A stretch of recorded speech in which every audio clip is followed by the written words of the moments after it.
So I'm excited about this massively. How we podcast about baseball.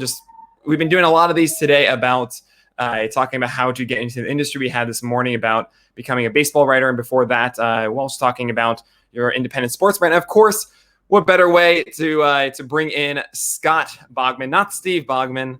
Scott Bogman. I saw that. So I saw the free Steve Bogman. Thank you. How you doing, man? I'm good, Nick. How you doing? I'm doing great. This is crazy. This is amazing. How many people have come to watch PitchCon? How many incredible people are a part of it? And we're not even halfway through already. It's blowing my mind. And of course, guys, if you don't know Steve Bogman. Yeah, see, there he goes. There he goes, messing up my name. I'm sorry if you can also hear outside. It's 7:00 here in New York, so everyone is of course clapping and everything. But anyway, so Scott Bogman is the co-host of the In This League podcast. He's also a contributor to FNTSY Radio. Bogman started the In This League podcast with Chris Welsh in 2014 and has been giving some of the highest fantasy content ever since. You can follow him on Twitter at Bogman Sports, and he has been incorrectly labeled as Steve Bogman by your own Nick Pollock. So, Bogman, great to have you here. Thanks again for joining us for PitchCon. Hey, thanks for having me, man. This is an incredible thing that you have pulled off here. This is amazing, and I hope everyone respects it. This is a really cool thing that you're doing here. I'm just amazed that this is going on right now, and it's just a major prop to the entire fantasy baseball industry to say, yes, let's do this. That sounds great, which just surprised me so much. But at the same time, in my heart, it doesn't, because it's the best community out there. So really, for people like you, thank you so much. I'm going to continue here. We have Jeff Erickson is coming in. Hello, Jeff. Welcome. Hey, Kevin Pollock. What's going on? There you go. Oh. Hey, I'm fine with that. Kevin Pollock is great. Yeah, he is. And a good poker player. Is he going to be played tonight, maybe? I know some Pollocks and stuff. All of us meet about once a month or so just to make sure that no one is messing things up. Okay, Jackson kind of did his own thing for a moment, but, it was fine.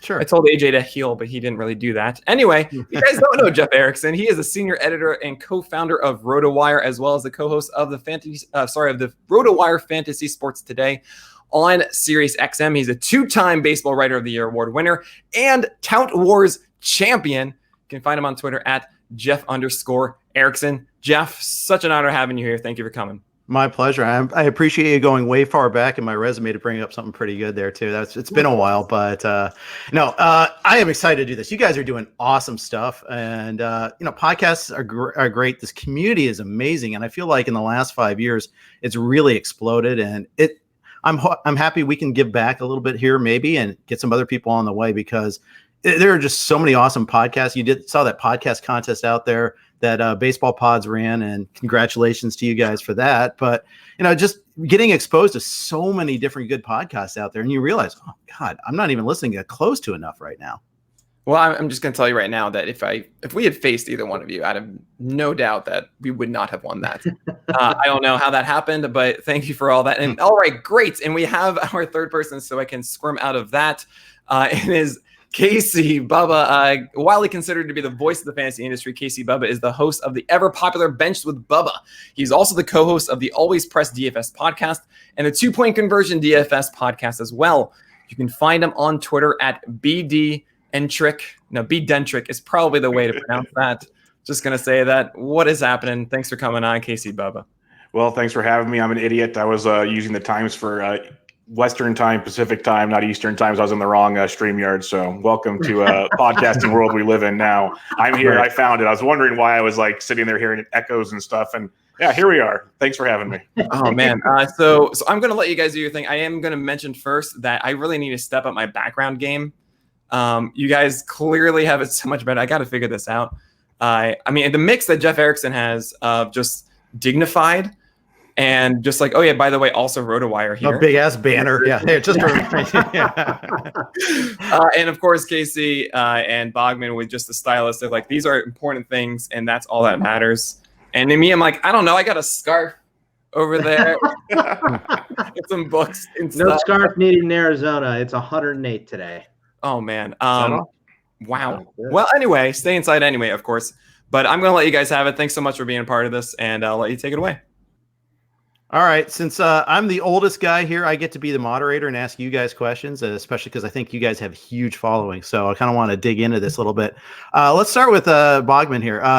First of all, you do a ton of stuff. It's not just in this league. I see you're doing college football. You're doing hockey. You're doing basketball, Prospect One, Black Book on campus. You're everywhere. How do you manage all your time with all that? Well, I don't do hockey. Basketball has been nice recently because I don't have to do it because there's been no basketball, of course. True. Obviously not nice, but it's tough to be. It's tough to. I mean, I would say I'm not an expert in anything. You know what I mean? So I dip my toe in everything. I try to be a part of everything. Mm-hmm. So it's difficult, but not having a 9-to-5. Helps. So, just sticking with mainly sports and whatever's on television right now, which of course, like everyone else, I have been depressed with no sports around and trying to stay up late to catch the KBO and all that stuff. So I was just going to ask you, have you gotten any KBO or NASCAR or the golf exhibitions? Is there anything you gotten into during this time? Yeah, actually, it's funny because Bubba just did the FNTSY show. We recorded that yesterday. It goes up tomorrow for us. And we talked about the golf tournament because I'm not a golf guy at all, and Bubba is. So I talked about watching that.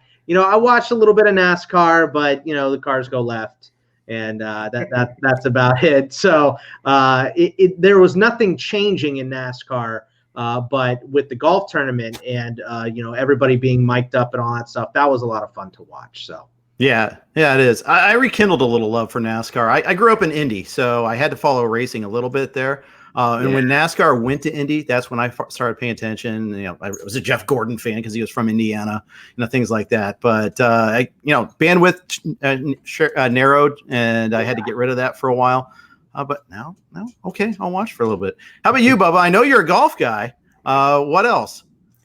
Golf, football, baseball is my passion. I'll dabble in some UFC once in a while, but for the most part, I try to stick to baseball season long in DFS. But I'll dabble in a little bit of everything right now. Like you said, I'm intrigued by NASCAR. I'm not the biggest expert, but I enjoy it. And, on a Wednesday night when there's nothing else on, give it to me. That is outstanding. And the match like Bogman was talking about was great. I hope we get more of that. We got real golf coming up. So it's just, the sports nut in all of us. We find ways to stay entertained. And, like you said, we focus on some things more than others. But in the end, we're all sports fans. And that's kind of where we started doing this whole thing. Exactly. So, Bubba, I'll start with you on this one. How did you get your start? When did you start doing these? I'd say I'd have to look at the exact date, probably 4 years ago or so. And it was just kind of talking with people on Twitter. And like I love talking sports. We all love talking sports. Right. And with technology these days, like the old joke is anybody can start a podcast. And that's just kind of the way it works. I'm like, you know what? Let's try it. I tell people it's amazing that I can figure out how to record a podcast because I am electronically challenged. And so it's fun. And the more and more we develop things, and now you got video technology. But I started about 4 years ago and just started recording on Google Hangouts with some friends. And we were talking about, gambling and fantasy and other things. And it just kept turning into more and more. And now I kind of just do strictly fantasy baseball, sprinkling in some football, do DFS shows. But it all started with just wanting to talk sports with different people that enjoy talking sports, like sitting at a bar or having a couple drinks and see what happens. How about you, Bogman? How did you get your start? Well, the Welsh and I started podcasting in like 2010, and we did maybe 30 episodes of this lame podcast that we just covered everything. It wasn't sports centric, but we didn't know how to broadcast it or market it. And podcasts weren't very popular back then. So we picked it up again. We did different, like a comedy baseball podcast for a year in 2013. And then we got out of that and went right into fantasy stuff in 2014, starting with the NBA. So we went through the NBA season and picked up a following there, and then started on baseball after that within this league, and then football. And it's kind of spiraled into what we're doing now. So really, I would probably mark 2014 as when we started. You want to talk about technical ineptness, Bubba? You mentioned we were talking about Bubba's internet speed before we started. We're not going to talk about I've had issues with that actually, like as recent as a year ago. But when we when I first started out, I was on XM, and they launched the baseball channel. I did, and about 2 years of an hour-long show. When they merged, Sirius and XM merged, I was left without anything. I did Blog Talk Radio. I don't know if you guys remember that site. I think it's still going, but I used to call in, and I would like plug headphones into a phone. I didn't have any microphone or any sort of recording equipment. I was totally technically inept in figuring out, it'd probably sound a lot better if you record it first, then upload it. It took me a year to figure that out. So I was doing live episodes via phone, calling into Blog Talk Radio. So those are good times. And speaking of ineptness, it took the Welsh to tell me that my microphone wasn't set up to the proper one here. So hopefully people can hear me now. Well, what are friends for? What are friends for? Exactly. Sound very clear now. That's very good. Thank you. What was like the impetus though when you said you guys started like in 2010? Like, what's it? Let's start a podcast. What was that? What was that conversation like to make you think that you wanted to do that? Well, the Welsh is in radio. He works in radio, and I think we both have pretty good voices for it. And I don't mean like our opinions. I just mean like I feel like I have a voice people would want to listen to, and so does the Welsh. So and we have these goofy, long-winded phone conversations, and we're like, you know what? Being completely driven by ego, the world needs to hear this stuff that we're talking about. So that's when we started doing it. We had heard of podcasting. I think Mark Maron obviously started a little bit before that, and he had a decent sized one. And there were a couple other people just taking like regular standard radio shows and throw them up online so people can listen to them if they weren't in their car, or at wherever they would need to be to listen to the radio. So I was like, man, that's a really good idea. What if you just cut the radio out of the middle and, we just record our own stuff? So, the Welsh is much better technically with microphones and boards and all that stuff. I mean, I think I would grade out slightly better than you guys, probably. Just like if you guys are saying you're inept, maybe I'm a little better than that. So, but that was kind of our initial thing. And then we just play so much fantasy, and we would talk so much crap playing so much fantasy and every sport we could possibly get our hands on. And that was what most of our conversations were around on the phone. So we're like, let's transition to fantasy because we enjoy it so much. And that is when we, really made the jump into doing the In This League stuff. And the In This League name came because I can't stand it when Chris Collinsworth says, well, you got to blah, blah, blah in this league. And I was like, as opposed to what other league? What other league would you not have to do that in? And so Welsh was like, why don't we just use that as the name? I think it's funny. And I'm like, yeah, okay. That's a good idea. So that's where the name In This League came from. Thank you, Chris Collinsworth, for not only Pro Football Focus, but also In This League. Exactly. Nice. I actually like Collinsworth, except for little things like that every once in a while. He's no Romo, but he doesn't bother me that much. Right. I mean, the only guys I can't take, really the only one is Spiro Ditas. So and it's the sound of his voice. It's nothing else. It has nothing else to do with him. Just his voice annoys me. How about you, Bubba? Do you have a top broadcaster, any sport, and a one that you hate? Oh man, top broadcaster, one that I hate. We're going deep early, aren't we? Yeah. I guess I'll take it to baseball, and the easy answer is Vin Scully, but we don't have him anymore. Like that was just as good as it gets when it comes to baseball.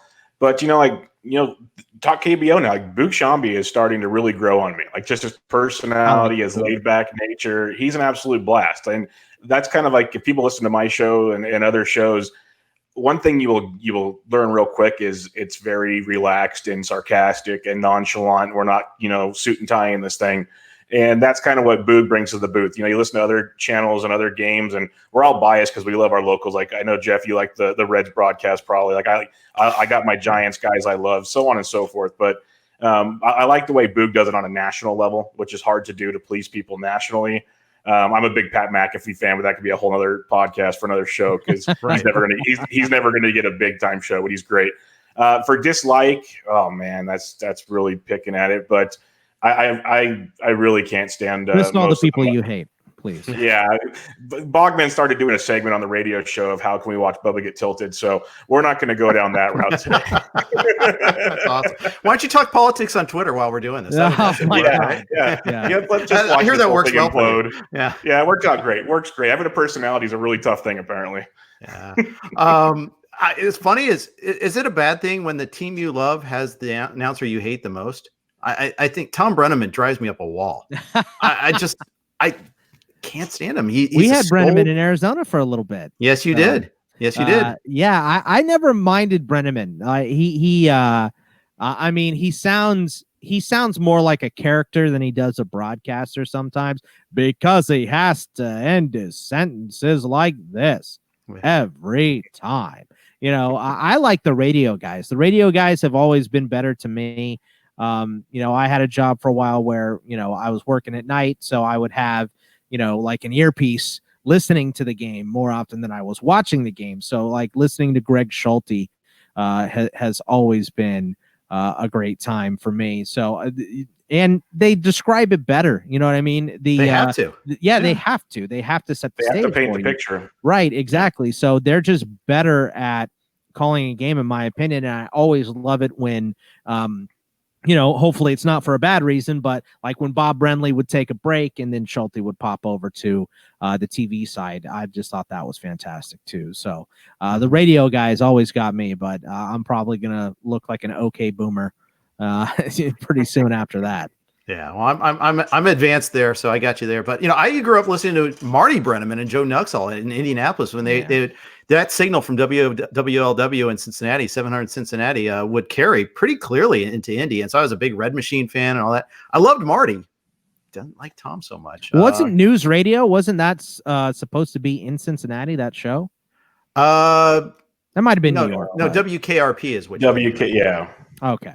Yeah, that News Radio is in New York, I think, with Phil Hartman and Dave Foley. All that. That was a great show. That was a great show. Joe Rogan. That show. Yeah, Joe Rogan was on that show. That's right. Where he got to start pre-billion-dollar Spotify deal. Wow. And it's crazy to think of that, of his career progression. But you know, we all kind of have funky career progressions. I mean, doing fantasy sports for a living. Who knew that that could be a thing, you know, or, you know, turning this into something you can make some money off of here and there. Right. For people who have a lot of information, but don't necessarily have an outlet yet, what would you recommend in terms of getting started? Bubba, we'll start with you. I'd say it's a grind. Just be willing to put in the time, be willing to be consistent. Like if you're not consistent, they're not going to get noticed. Reach out, talk to people. It's a very friendly community. It's one thing I'll tell people is don't be scared to try and talk to people. I know when I first started doing things, like Jeff, honestly, I never thought I'd get to talk to you or other people like that. And then it's like, once I get to start talking to you, we're all the same people. We're all doing the same thing. We all have the same interests, and it's a very friendly deal. So I would tell people to just keep pushing and keep grinding, but be consistent. That's like the number one thing I tell people is if you can be consistent, you'll get people to follow you, and that'll help you keep moving on and finding bigger and better things. Absolutely. What any other tips, Bogman? Anything else? I think that's probably the best one, is to stay consistent. If you are putting out a podcast or an article or whatever it is, you know, stay on it, release your stuff the same day, around the same time if you can, and be consistent about writing or podcasting or whatever you're doing. Be consistent about it. And it's, you know, it's a lesson that the Welsh really taught me, coming from his radio background, because I'm like I'll get to it when I get to it type of person. But people expect, if you put something out on Monday and it's not there, people will let you know, like, where is it? Where's my show? I'm supposed to be listening to my show on the way to work, and it's not up. Where is it? So that's really the big thing, because you'll get left in the dust. They'll find something else to listen to on that Monday, or even, you know, if it comes out on the weekend and they're used to listening to it at a certain time, you'll get dusted. So there's 700,000 podcasts literally out there right now. So if you can't be consistent and you can't have, you know, a clear voice and do what you think is best for your product, then you're going to get left behind. Let's talk equipment. You know, I mentioned earlier that, I had terrible equipment at one point in time. It took me a really long time I had to get terrible a good equipment earlier in this presentation. If you're just starting out, what sort of mic do you need? What's the most important thing? Is it getting a good microphone and headphones, or what's the best thing you need first? Yeah, mic. The mic is the most important thing, and you guys are both using the Yeti, right? Yep. Is that what you guys got?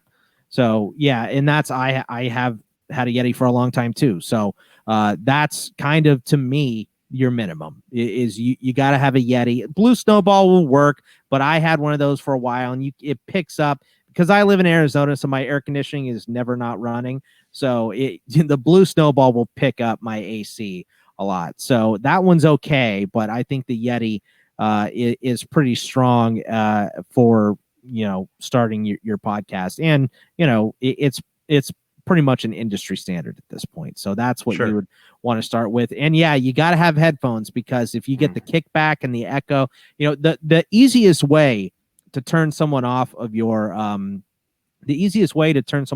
podcast is to have terrible audio. If you sound like Bane behind a mask or something, or if you are, there's static in it, or there's stuff going on in the background. I mean, I've done a podcast one time where I was like, dude, can you tell your roommate to quit doing his dishes in the background, because I can hear that through your microphone, things like that, a dog barking, whatever it is. These things do happen every once in a while. I'm not saying that people will turn it off because there's one dog barking or a doorbell went off or something. Life happens during podcasts. Most of us are doing this from our homes, so there's going to be something in the background on occasion, but minimalizing that, I think, is a huge part as well. So just try to make it as professional as you possibly can.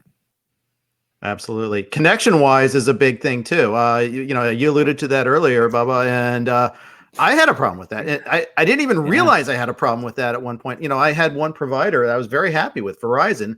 Well, then they got bought out, and the company that bought them out spent so much money on the buyout that they didn't bother laying fiber or having a good fiber network in my area. So all of a sudden I was paying like what I thought was the premium package, the best internet I could get. And like, oh no, it stops like 4 blocks that way. It's you're lucky to even get Wi-Fi. I'm like, what? And meanwhile I'm getting comments like, you sound like you're in a can and you drop all the time. Like, and now I know. And I have a separate dedicated line from a different company for my Sirius and XM stuff. It turns out that was the best company. It was a cable company. I usually hate cable companies, but in this case, they were the right call. And so now I switched about 8 months ago, and it's like, oh my God, what a difference.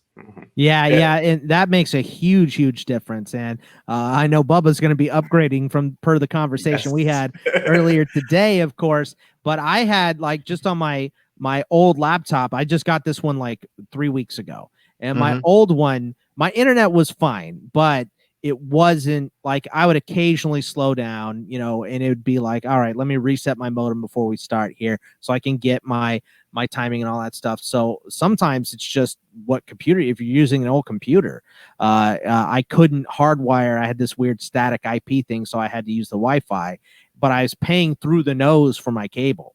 And it was just okay. Now that I got a new computer and I'm hardwired and everything like that, I'm zooming. So I can watch anything I want. So I love that. But Bubba will be getting the upgrade fairly soon. Yes. It's brutal out here. It's funny you mentioned the cable thing, Jeff, because the cable area here, that has the better internet all of a sudden. So that's just lovely. So I'll be making that adjustment real quick. I realized that a couple days ago, did the test today, and I'm like, yep, that's not going to cut it as we keep moving towards the video world and everything else. Because I used to do video all the time. Then I stopped and I moved houses. In this new house, apparently the internet's not the same as it was, even though we thought it would be. And that's a big no-no. So yes, connectivity is a big thing. Microphone's huge, all that kind of stuff. Quality is very important.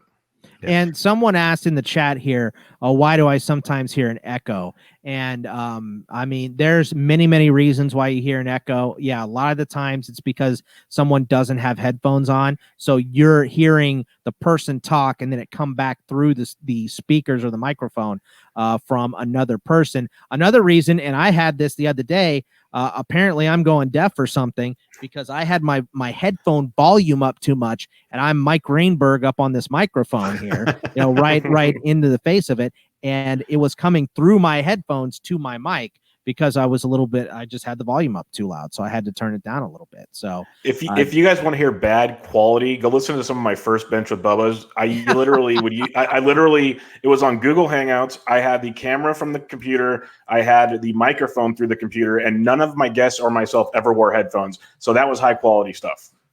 That's right. Yancey Eaton, good old Yancey, who had a great job yesterday interviewing you, Bubba, a couple of weeks ago. And then interviewing Nick and Alex yesterday. I don't ask the hard-hitting journalistic questions that he does, but I'll try. But he does ask about hosting and bandwidth issues because that's a big deal. As you guys start to get more traction, as you start to build an audience, you have to have a place to host your podcast. Yeah, I know Bogman, I think, uses the same place I use. I use Spreaker to host my podcast, and then through Spreaker it goes to your Apples, your Spotify's, all Google, all of the locations you can think of. I know a lot of people use Anchor. I believe Anchor's free. I don't know what it all gets you, but there's different packages you can get, some free, some not free, and go from there. But I've been using Spreaker since day one. I'm pretty sure Bogman's in the same boat.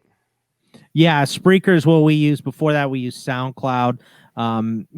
There's many places that will host it for you. I mean, it's going to cost a little bit of money, and that's the thing too, is, when you're starting out, you don't realize how much money you pour in first before you get anything back. You know what I mean? So, because we started in 2014, I don't think we started our Patreon until it was either 2016 or 2017.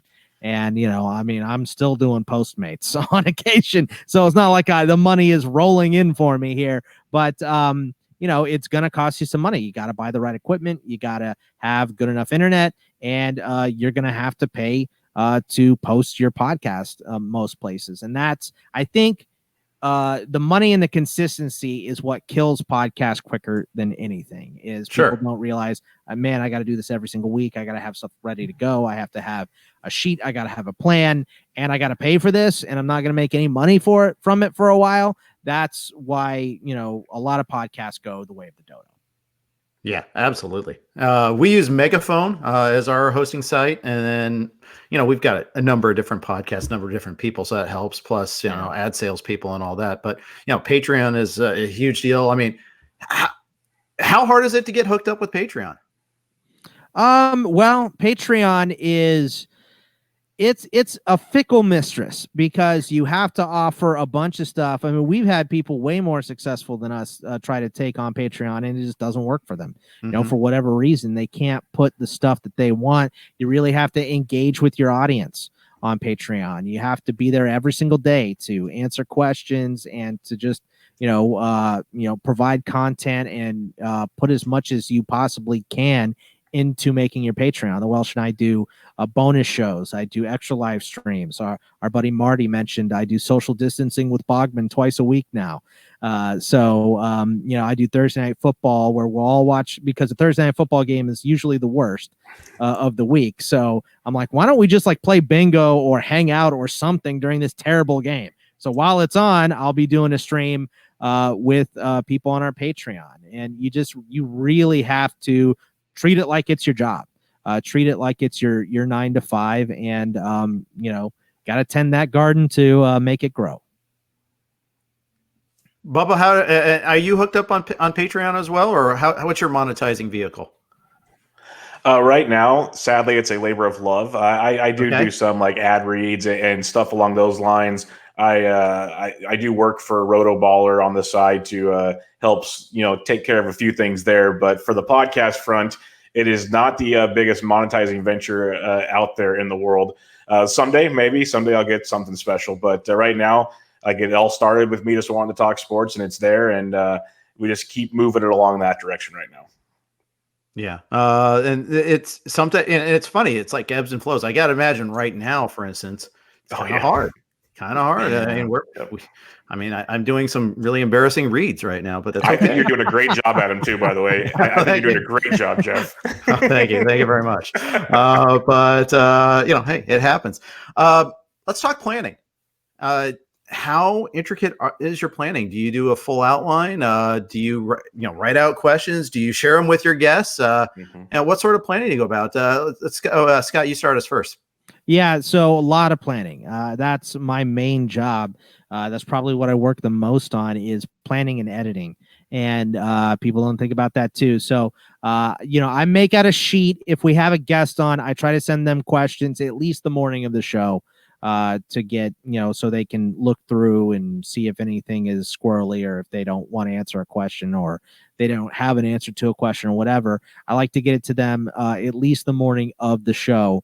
And for, it's kind of, you'll get in a rhythm when you start doing it. You'll know how much, and the thing that you have to do with every show you do, in my opinion, is over prepare. Have too many subjects that you can't, you're not going to get to all of them. So if you do run out of steam on something, you can move to X, you can move to Y, and you can go on down the list. And, that's why, the Welsh was on CBS for a while, and the way they prep their sheet and the way we've always prepped ours is way different. We have so much on the sheet. We probably have the same amount on the sheet or close to it, but we don't get to all of it. And they want to hit every single bullet point on their sheet as they go down, but we'll get stuck on a subject and we'll really, think it through and grind it out and then move on to the next one. And if there's stuff left on the sheet, there's just stuff left on the sheet.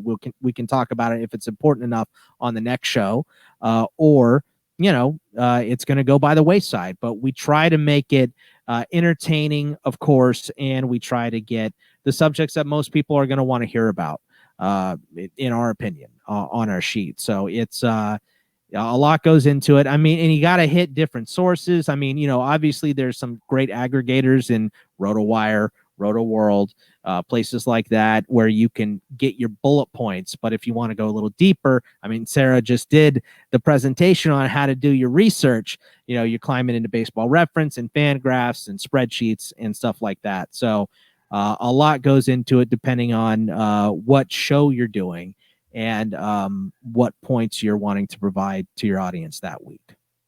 How about you, Bubba? Talk me through your process. Yeah, a lot of it, it's guest dependent for one. I do an outline for almost every show now. Like there's two fronts to it. I like being prepared, like having my guests prepared.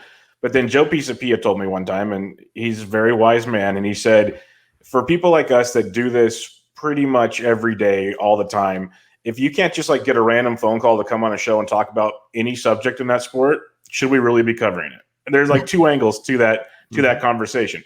At the same time, I like having a good outline. Like right now it's tough because there's not a lot of news. We've pretty much beat every topic into the ground by now.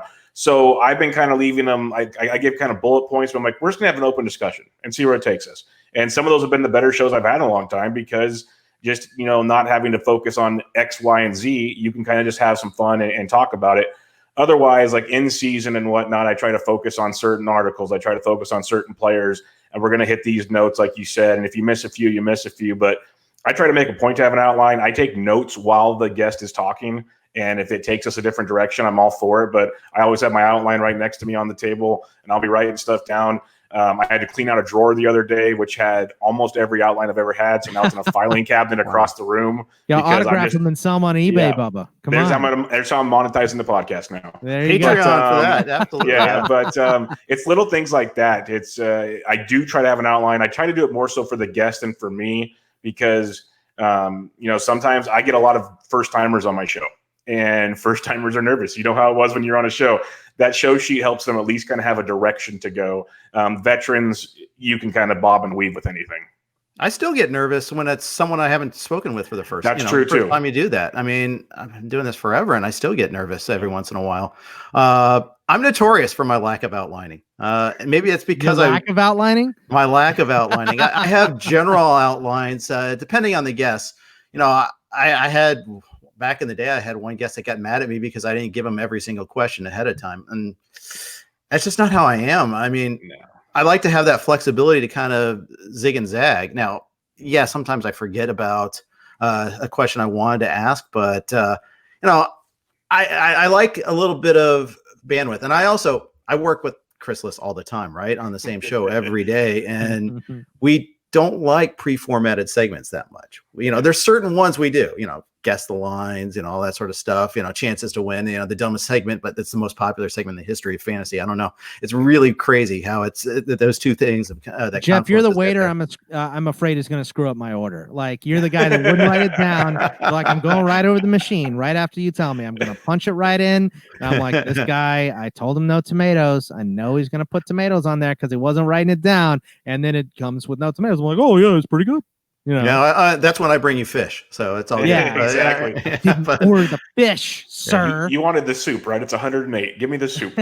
Yeah. But see, Jeff, there's a lot to be there's a lot to be said about that way you do it, though, Jeff. Because when we did your show, you sent me a couple bullet points, but we just talked about a lot of stuff, and it was fun and it was organic. And sometimes that's a great show.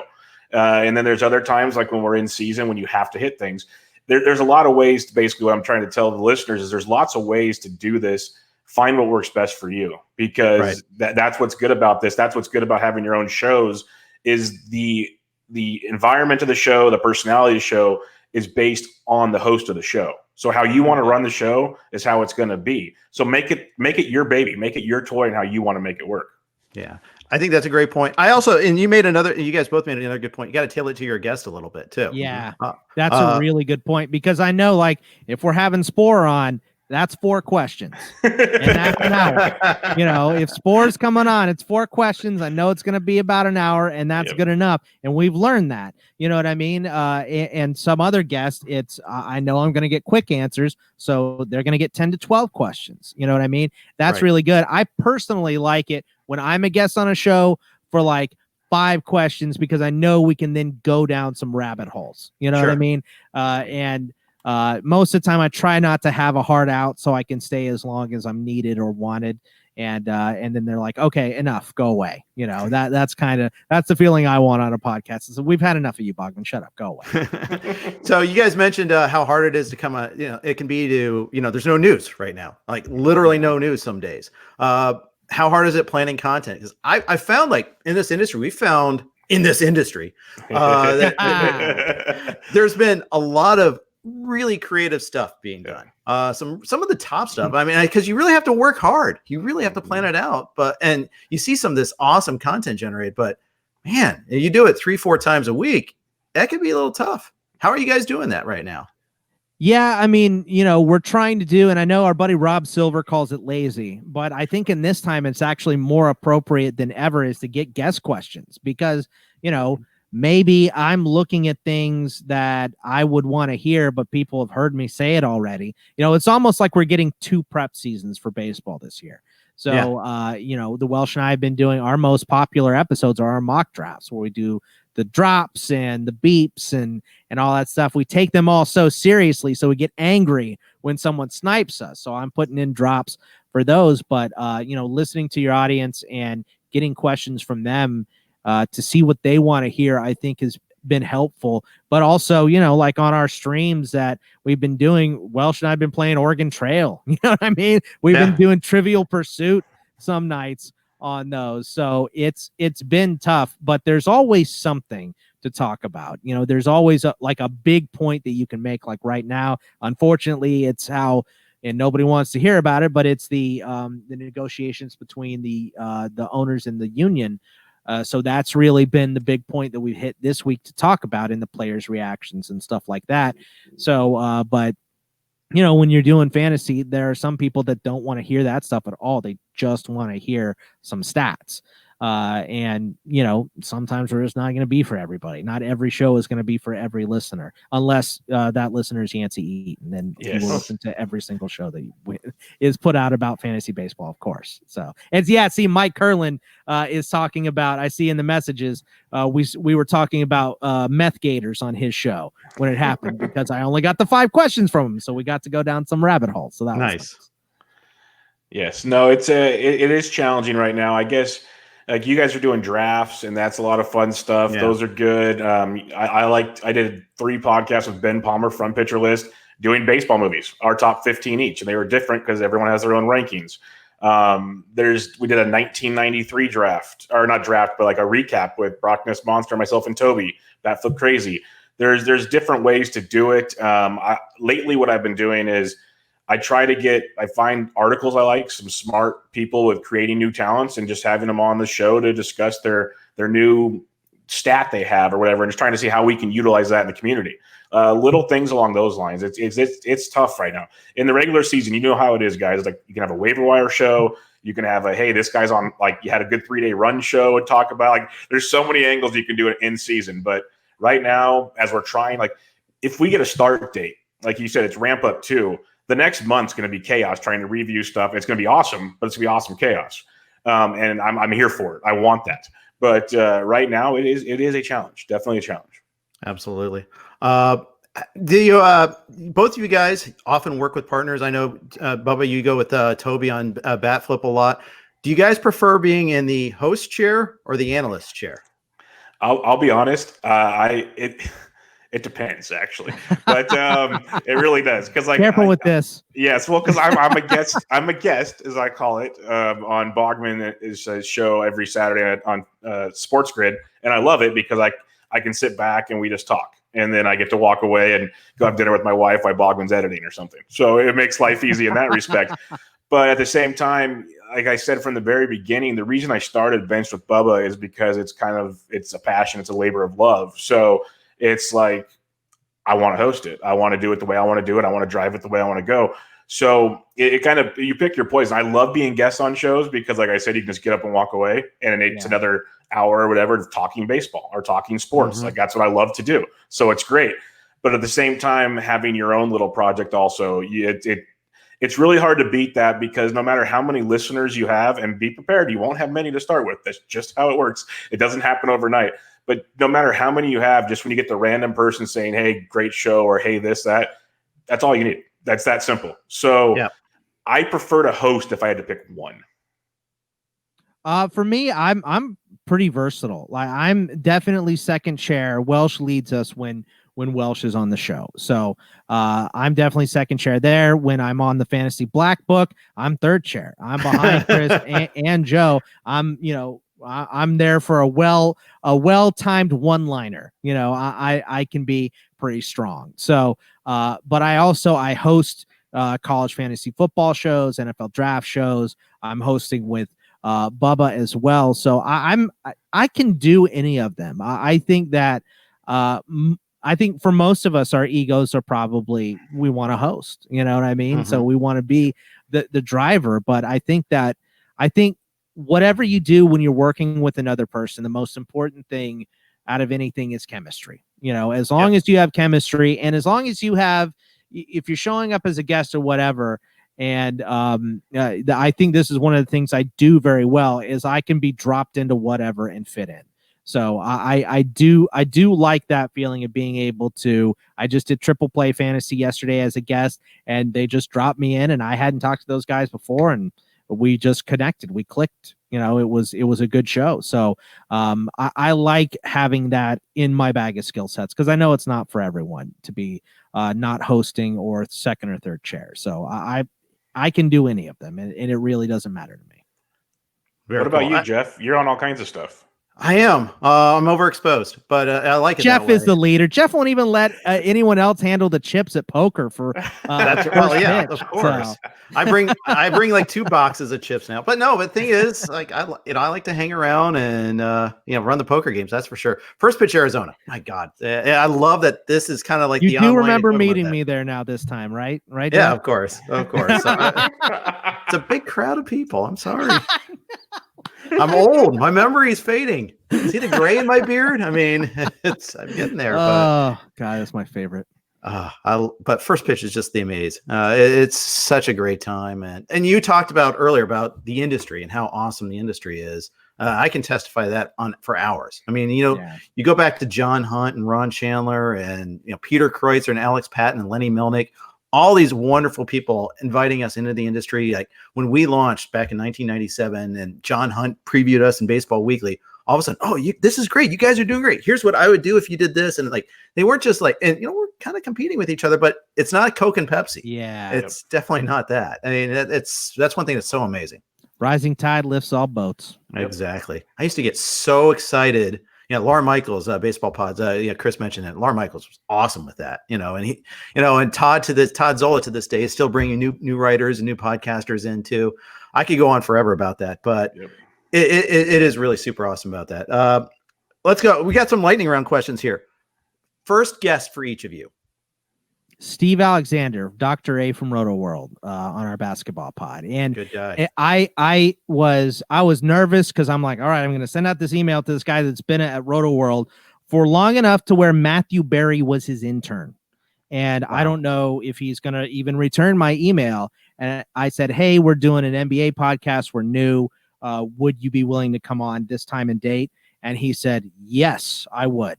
I said, okay, I'll send you the information the day before. And he just responded with dig. That was it. That was all he responded with was dig. And so now to this day, when I'm texting with Steve, I'm just saying dig. That's awesome. That was my very first guest was Steve Alexander from Roto World. Bubba? Mine was either my buddy Rome from my first website, or I think it might have been Brock Ness Monster because we were talking Giants Dodgers. Brock Miller. So I think it was Brock. Yeah. I need to get Brock on. I haven't had him on. He's awesome. Awesome guy. Actually, I haven't had you yet, Scott, for that matter. Yeah. We'll have to rectify that. That's the funny thing is, every Thursday I have a different guest in the industry, and I swear I'm like an eighth of the way through, not even 10th, it's crazy. It's a huge industry now. Well, we just said 700,000 podcasts, it's a big Rolodex, Exactly. Look at how many people I have a huge Rolodex. Be involved in PitchCon. Yeah, there's 65 people in PitchCon alone. Yeah. My first, not my first radio hit, but the first time my worst, it was one of my earliest and one of my first baseball radio interviews. I was on with All Night with Todd Wright. And we pre-recorded, except I wasn't on. I was so bad they didn't air the segment. I was just so nervous. No. I was a little sick. I was coughing. It's just like I was stammering all over the place. I still do that to this day, but I fake it better now. It was so bad. And Keith Law had, he's a buddy of mine. He got me the gig because he had just started working for the Blue Jays. He was the one that was doing these fantasy appearances. Todd was gracious, had me on another time, and it worked fine. But Keith's like, hey, Jeff really knows his stuff. He's great and all that. And I didn't really have a whole lot of radio experience, and it was so bad. Hey, Jeff, I know you're the host, but I'm going to put my host hat on for 2 seconds here. You mentioned something there about the stuttering, and you felt bad about it. And one thing is, we've all had moments like that, especially when I first started. There's no doubt about it. My question to you guys, because I've had people ask me that have been on the show and whatnot. If you're not editing a show, say you're a guest on a show or you have a partner that takes turns editing, do you re-listen to yourself? Not every show. Yeah. Okay. Yeah. I don't listen at all. I try not to at all. I'm like, nope, not happening. Yeah. I mean, Jeff, you have more experience than me. You try not to, right? Yeah. It's just because there's so many things I want to fix. Yep, exactly. It's the crutch words. Yep. I don't know that I have not finished a sentence with so ... in the last 37 years that I've been alive. It's been real bad recently with the pandemic, doing so much, recording so much stuff that I've been leaning on some crutch words more recently. So when I'm editing, especially on the mocks where I go through the entire thing, I've been trying to cut them off. But they're so ingrained into what I say, it's hard to find that space to cut it out of there, and it's driving me nuts. So there it is, right there. And so the crutch words have been rough for me recently, and I'm trying to get rid of them, but not much avail there. Everyone has them. Crutch words, crutch stories in some cases for me. I feel like I keep going to that every once in a while. Who's really good about that is Scott Pianowski. Every once in a while, you'll have this pregnant pause, but that's because he's willing to let the space breathe just a little bit. Yeah. And it's okay as long as you're not super long. But, so many times like, oh, I got to say something. I can't have this silence. That will not stand. But he's fine with that. Yeah, my buddy Dan Bespris, who does the fantasy basketball hoops pod over at for whatever reason, I spaced on the name of the site, for God's sake. But he used to call minor league baseball, and he has these pauses. And he says some people have said, that they hate the pauses, But he said, well, that's just, I've been doing minor league baseball so long. That's just the way I do a game, because, a minor league baseball game is 4 hours long. So you're going to have pauses and stretches and all that good stuff. Yep, absolutely. It's hoop-ball.com, by the way. Good job. Good recovery on that. Nice. We have the internet on computers now. I like that. Yes. I had to look up our hosting site. Well, at one point earlier doing that too. Best guest ever. Oh, I've had both of you on, so I'd be rude if I picked one or the other right now. Does not count. Yeah. Honestly, my best guess, and I think Jeff, both of you guys can attest to this, just his voice, there's a lot of guys that are professionals, so professionalism might not be the right word, but I think you guys will understand what I'm saying. There's two. I'll be nice, because Yancey Eaton's the best guest. He would not let me live if I didn't say that. But my other fly across and beat you up. Yes, my other best guest is DVR. DVR is an amazing guest. He knows the flow.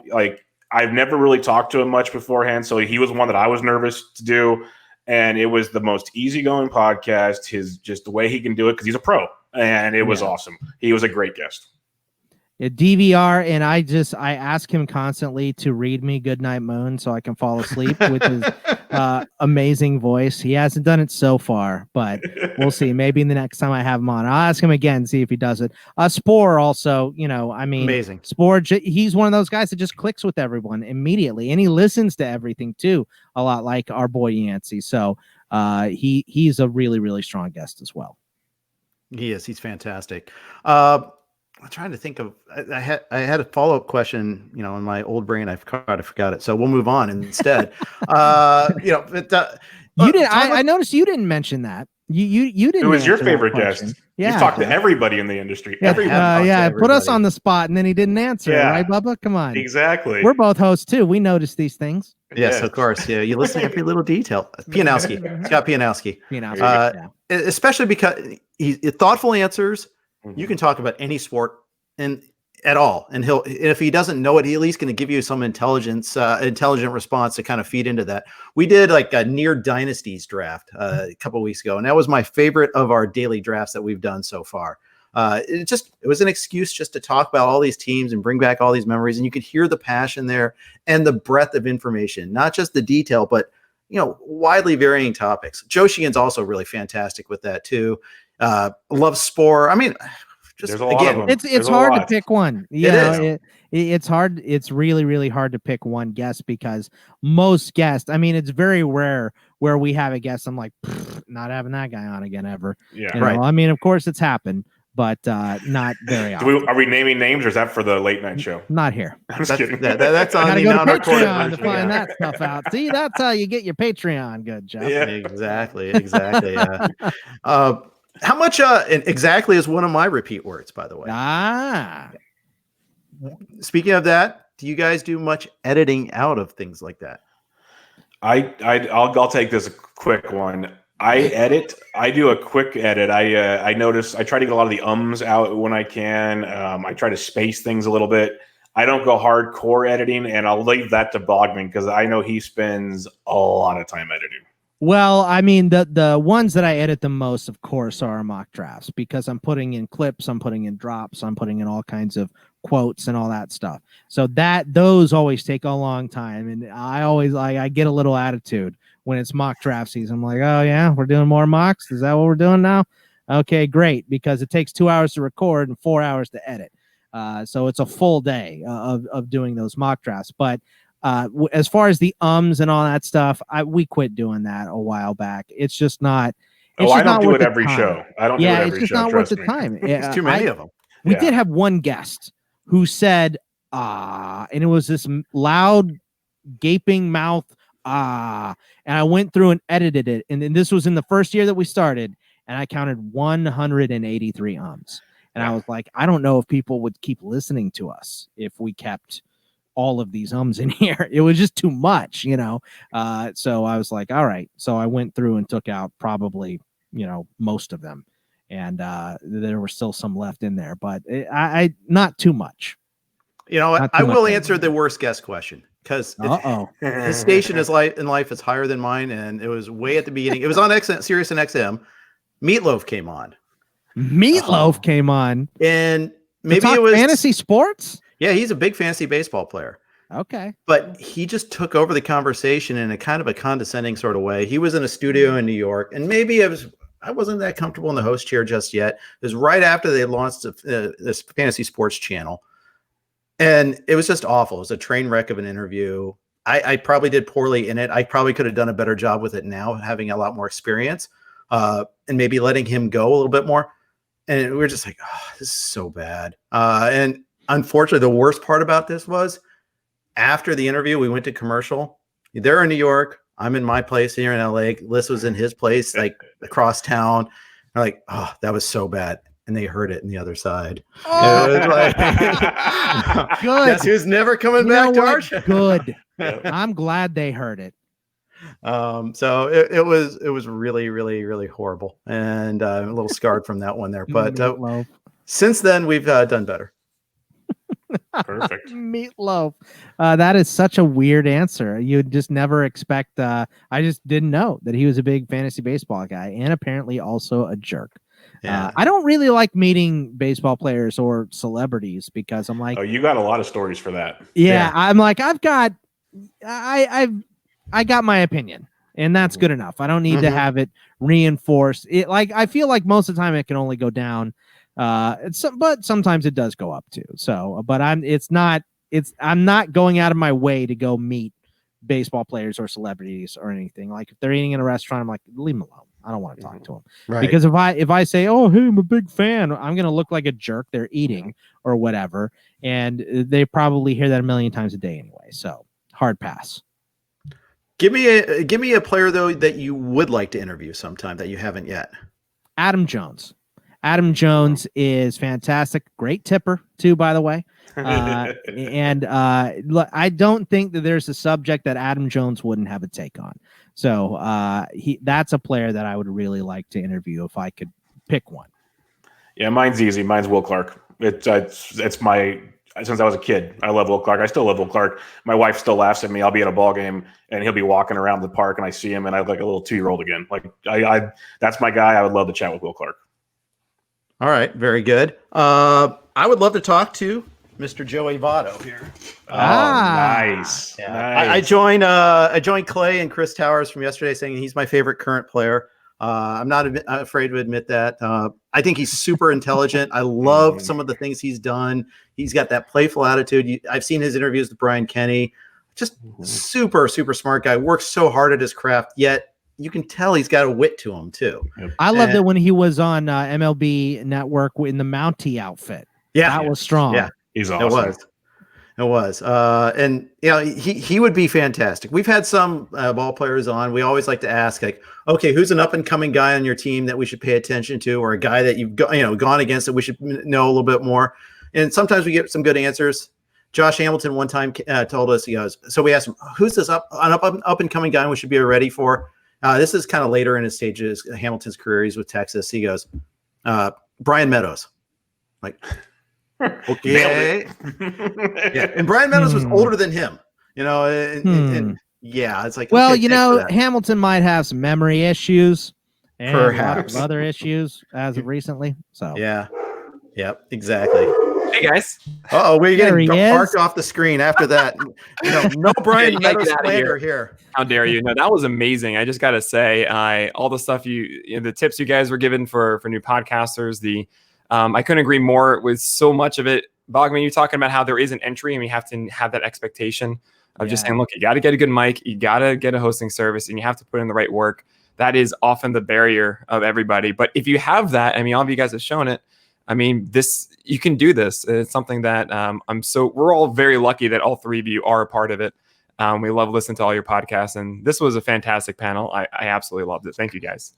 Absolutely. Thank you, Nick. Thanks for having us. Thanks for the invite. Oh man. But yeah, so we're going to transition now into Jason Manning. I'll see you guys. Thanks for coming on to PitchCon.